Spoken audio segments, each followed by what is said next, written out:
Good morning. Today we will be showing you a breakdown of your first Revit class.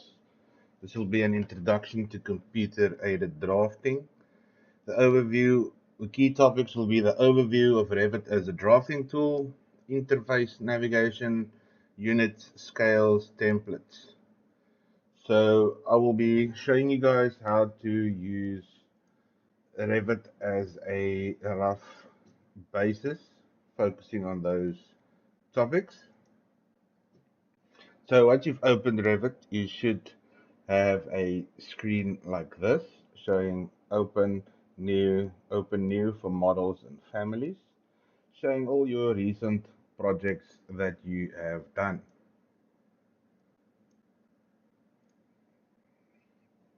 So now, as you can see, I have quite a few projects that I've done. If you have not used Revit before, you will see that there is sample projects. Mine is just at the bottom, yours should be at the top. So we are going to go click under models in the top left corner. We are going to go new. And now you'll see Revit is asking you what type of project are you working with. So if you click on the drop down menu where it says construction template, you'll see that there is construction, architectural, structural, mechanical, systems, electrical, and plumbing, which comes built in with Revit. Here at the bottom, you'll see there's a create new and a project template. So if you are working on a project, you will always select project. If you are updating your template, you will use project template. Let me quickly show you an example of a template. If I go project template, browse,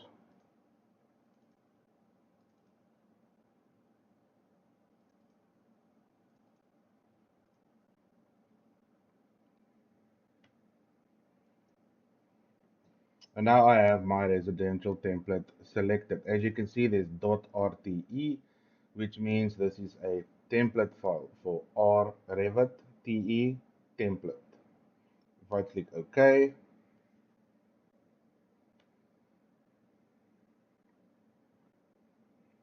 and if I go to my site plan,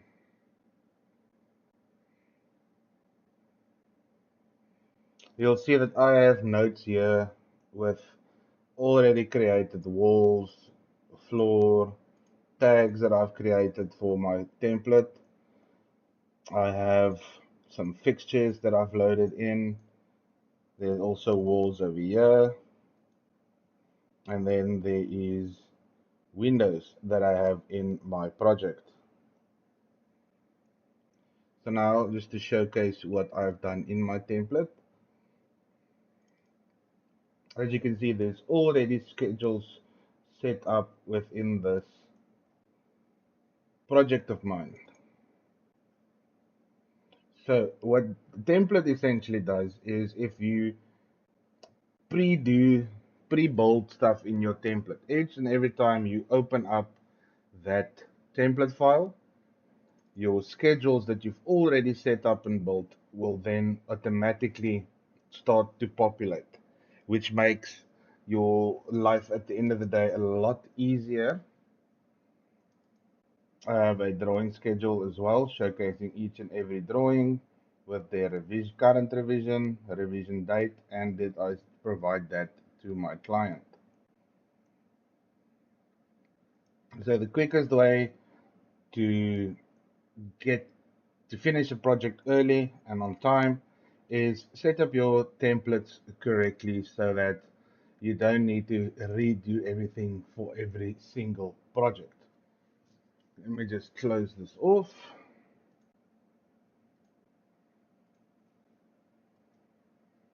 And now we are back at our home screen. If I go back to models, open, I'll see it takes me back to my previous file where I was. So let's go new, and I'm going to select architectural template, and let's see what a new project is. If we click OK,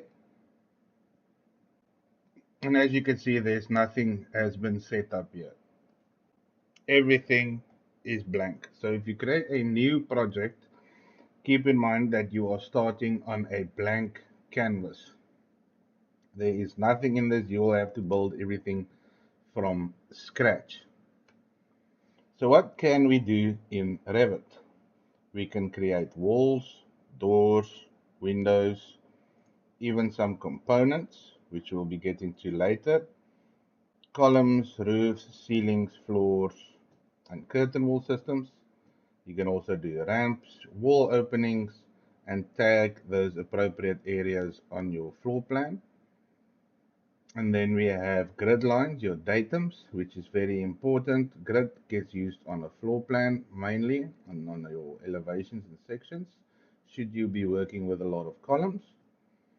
Then we have our work planes.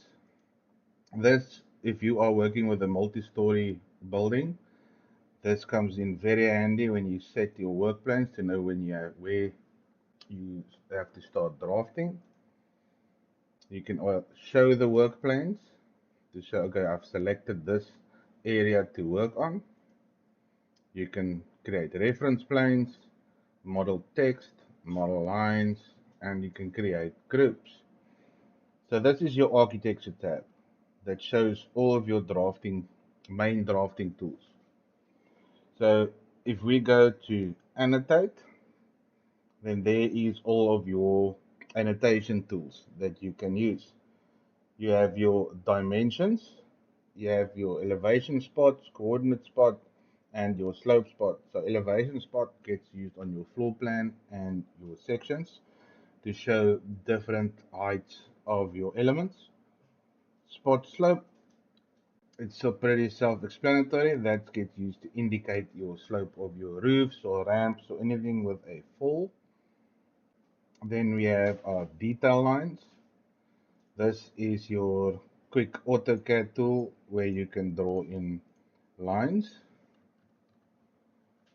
In Revit, a detail line only mainly gets used for detailing certain elements. You will not be drawing with this tool. Then you have your region fill, which is like AutoCAD's hatch. This mainly gets used in your details as well, or small elements on your sections which you want to portray better if the 3D is not showing up that great.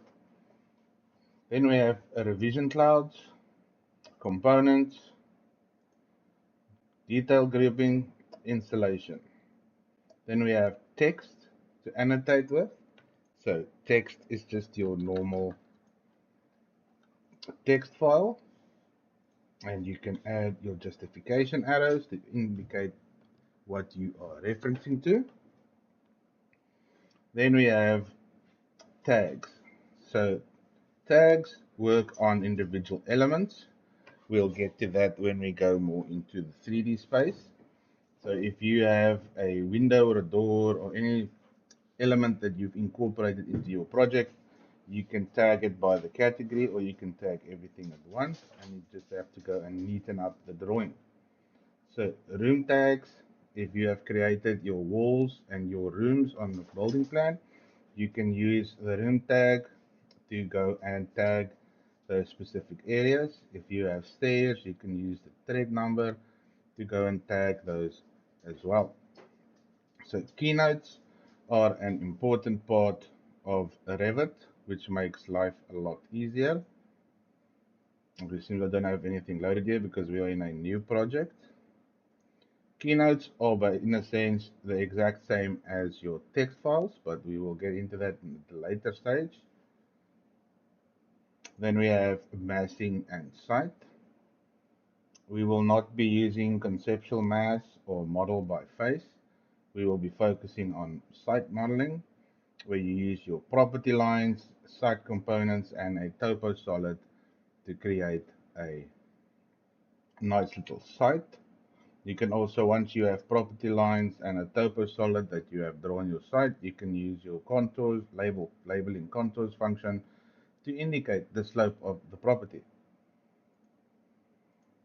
On your View tab, we have everything that has to do with view. So for those who don't like working in white, you can change it to black and on the canvas theme, but I would prefer you working with the white background, because sometimes if you work in the black background, if let's say if you draw a wall, some of the lines don't always and hatching don't show up that great when you are working with the black theme. So if you just accidentally deleted your browser, you can go to user interface and you can just select project browser to bring it back. Same goes for the properties. If you've accidentally deleted that, you can go to modify and click on properties. Or if you've accidentally deleted it, you can press PP and it will bring it right back. So under the Manage tab, we will be also working in this module. So if you go to Additional Settings, Line Styles, there is your pen set for all of your lines that you have done. But we will be focusing on this and creating new lines for our drawings. We will not be really going into phasing or dynamo or any other additional settings. So coordinates, if you work with a large project on a very large site, this is what this is used for. Location, you can set your project location. So as you can see, we are currently in London. So I am just going to move us back.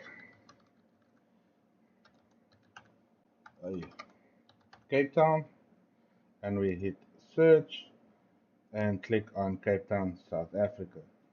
If we go OK, now our project has been set to Cape Town.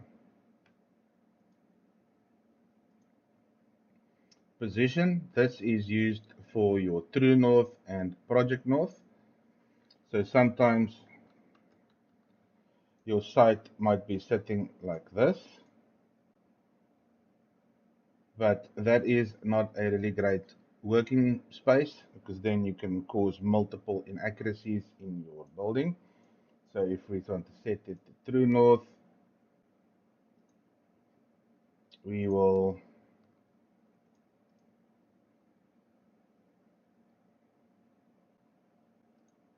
let's create a drawing space. So we're gonna go align, and now Revit has adjusted everything for us to be properly aligned like this. And this will allow us to create walls that is parallel with our orientation. Please note, if your walls are skew,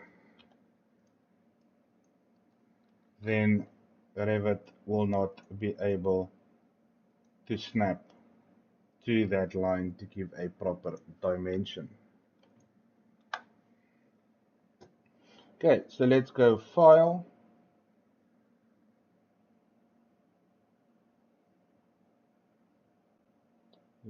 Options. Please note, Options is the Settings tab in Revit. If you'll see here, you'll see Save Reminder Interval. That is, mine is set to 30 minutes. So every 30 minutes, Revit gives me a reminder to save my project.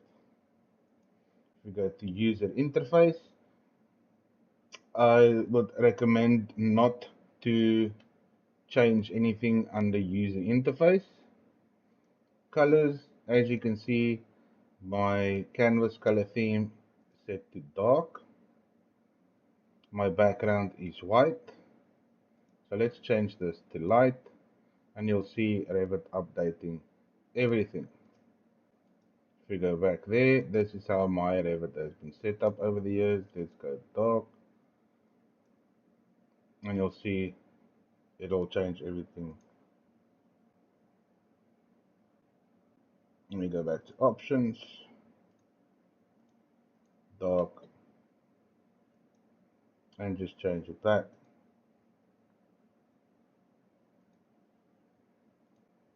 So background is white, as you can see. Selection, mine is magenta. So this is, yours is most likely blue. So the selection tool is this. As you can see, I've selected it and it is magenta. I've selected magenta just because it stands out a bit more so that I know what I have selected. Go back to colors. If you change this to, let's say, red, select that, then you'll know that has been selected. So you can set up your selection any way which you are comfortable with, something that you will see immediately. If we go graphics, this is just your graphic settings, hardware settings, file locations. So here you can set up default path for user files, default path for family files. So I have set up my files to where I have saved all of my additional resources that I have accumulated over the years. Then rendering, I don't do a lot of rendering, so I have not set this up at all. Check spelling. So here you can say, okay, my spelling might not be that good, so please check my spelling as I type. Steering wheels, view cube, and then the macros and cloud model I have not used at all. Just, okay, that did not save. Let me go change it back.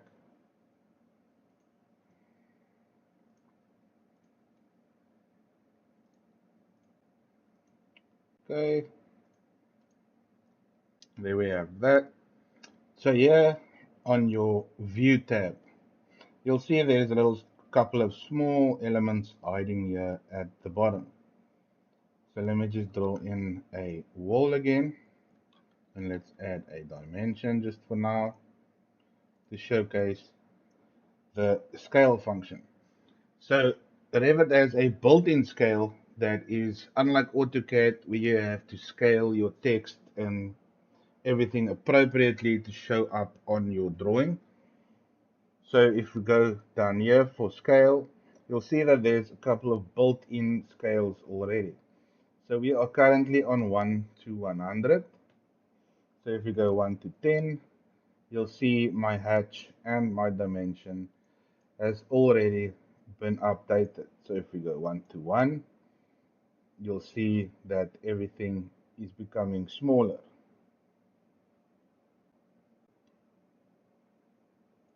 So I'm just going to change it to 1 is to 50. And that is how your scale works. Should you be working on a scale that is not listed here, you can click on custom and you can update it to 1 is to 75 or whichever scale you are working with. I'm going to change this back to 100. So if we go on your project browser, if you go to elevations, I'm just going to select the north elevation. As you can see, there's already level lines set out for you. So you can change the level line. Let's say this is your lintel height. So you can click on your level line, click there, lintel, and you can just change the text. So now Revit is asking us, would you like to rename the corresponding views? So what this means is, as you can see, we have a level 1 and a level 0 and a site under our floor plans. This level line is a floor plan.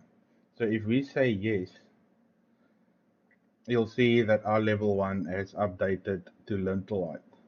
So now you know here, okay, if I click that, now I am working on my lintel height space. So if we go back to north, you'll see there is the new wall that I've just created. If you click on your level line, you can also select it and change it to the appropriate lintel height that you are working with. So let's go to the next one over here. If we go to detail level, you'll see we are currently on coarse, so medium. That doesn't affect a lot. Please try and always work in fine. Let's just do since we are on an elevation, there is no sections, but we'll get to the section in a minute. If we go to the next one, visual style, hidden line. This is the white and black that you are seeing. So if we go wireframe, you'll see there's another wall that's been added.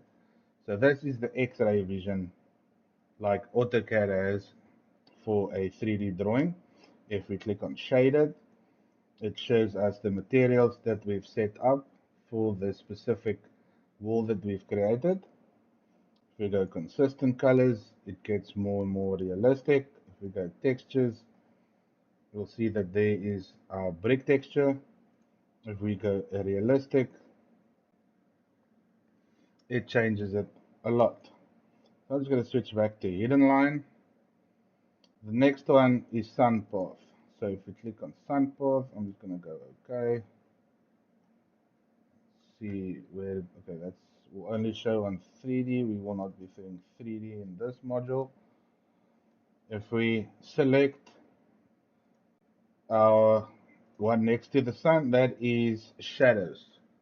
So if we select shadows on, you'll see that there is